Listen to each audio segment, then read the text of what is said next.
In this lecture, we will discuss about Illumina DNA sequencing technology.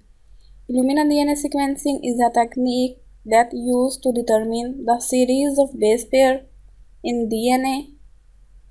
This sequencing method is based on reversible dye terminators that enable the identification of single nucleotide as they are washed over DNA strand. Now, let's see how Illumina DNA sequencing work. The DNA attached to the flow cell is then replicated to form small clusters of DNA with the same sequence, and when sequenced, each cluster of DNA molecule will emit a signal that is strong enough to be detected by the camera. Now let's discuss these steps one by one.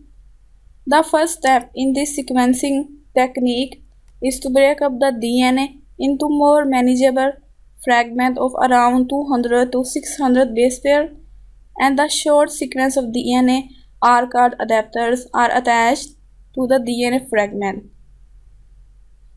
And next, single-stranded fragments bind randomly inside the surface of the flow cell channel, and next add unlabeled nucleotide and DNA polymerase enzyme to initiate solid phase bridge amplification.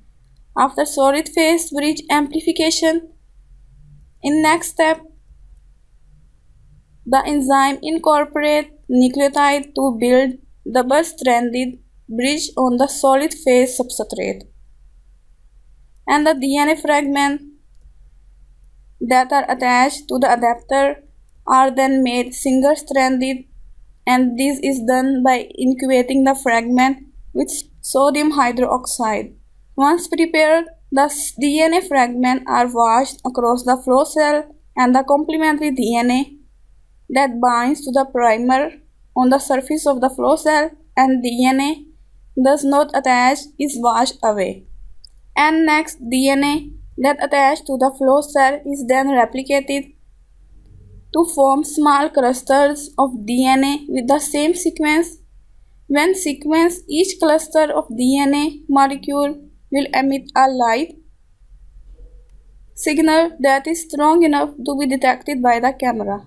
And unlabeled nucleotide bases and the DNA polymerase are then added to lengthen and join the strand of DNA that attached to the flow cell, and it will create a bridge of double-stranded DNA between the primers on the flow surface.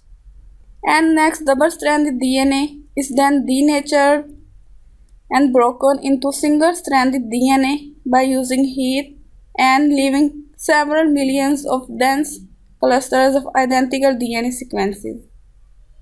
And primer and fluorescently labeled terminator are added to the flow cell, and the primer attached to the DNA being sequenced, and the DNA polymerase enzyme then here bind primer and add fluorescently labeled terminator to the new DNA strand.